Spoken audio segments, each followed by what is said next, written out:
We are now going to see the 21st story of the Balakanda. Kaushika was a Kshatriya and anger was second nature to him. He had never before been balked in his desire and he had set his heart on this wonderful cow. He became very angry and he walked out of the ashram. He commanded his servants to take the cow by force and they led her out of the shed where she was stationed.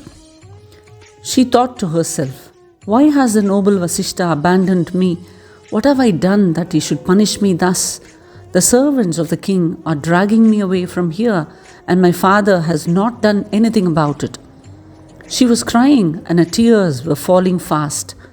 Her sighs were audible, and she told herself, "I will go now to him and ask him why he has allowed this insult to me by the servants of the king." She suddenly broke away from the hands of her captors and ran with the speed of wind and reached the presence of Vasishta. She fell at his feet and asked, "Why have you forsaken me, father? Even as you are looking on, these men are carrying me away. Why are you allowing this?" Vasishta said, "Child, you have not been in the wrong, and I am not punishing you. I will never forsake you. This king is powerful and he is dragging you away forcibly from my ashram. This army of his, 1 in number, is his, and he thinks he is invincible, and hence his action." Shabala said, "My lord, what is the power of a mere king in the presence of a Brahmin? Brahmabala is far superior to that of a Kshatriya. Your greatness is unequaled in all the several worlds. Kaushika is powerful, no doubt, and a great Kshatriya. Give me permission, father, to show him that even a weakling like me, when blessed by you, can be more powerful than he is. I will punish his arrogance and humble his pride." Vasishta looked at the cow, whose breath was coming in gasps. So angry was she. Her eyes had become red, and her tail was lifted up in anger. The rishi smiled at her and said, "All right, I grant you permission. Create in a moment an army which can tackle the king's army." Surabhi just shook her body once and there appeared a huge army, hundreds of warriors, and they went to fight with the army of Kaushika. Finding that his army was being defeated by this one created by the cow, Kaushika, with his eyes red with anger, entered the fight and fought with the army of Surabhi. Seeing her army suffering at the hands of the king, Surabhi created more warriors to join the fight. Even as the army got thinned out, Surabhi kept on creating more and more.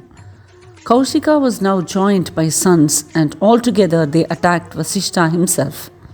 The rishi, with a hankara, burnt all of them, and only a heap of ashes was left of the sons of the king. Kaushika was heartbroken. His army was gone and his children were dead. He was completely broken.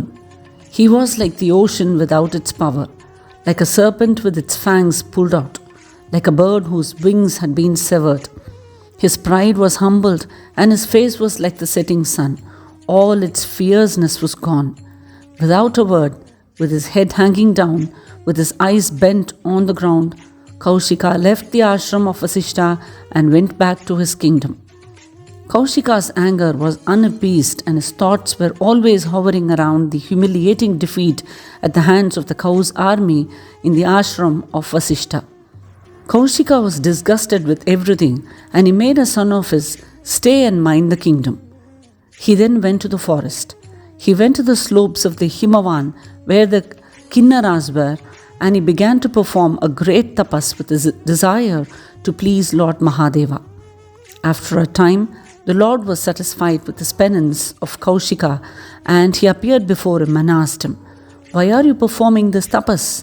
What is it you desire? I will grant you anything you ask for."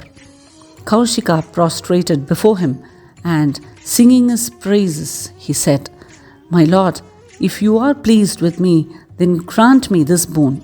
I should be proficient in archery. Grant me that I am master of all the divine astras. Please be gracious enough to accede to my request." Mahadeva said, "I have given them all to you. Go in peace." Kaushika went back to his kingdom. His self-respect was restored, and with it, his pride came back to him. It grew tenfold now. He told himself, Vasishta, the great rishi, is as good as dead. How can he withstand the astras which are presided over by the gods? And here we come to the end of 21st chapter. See you all soon in the 22nd story.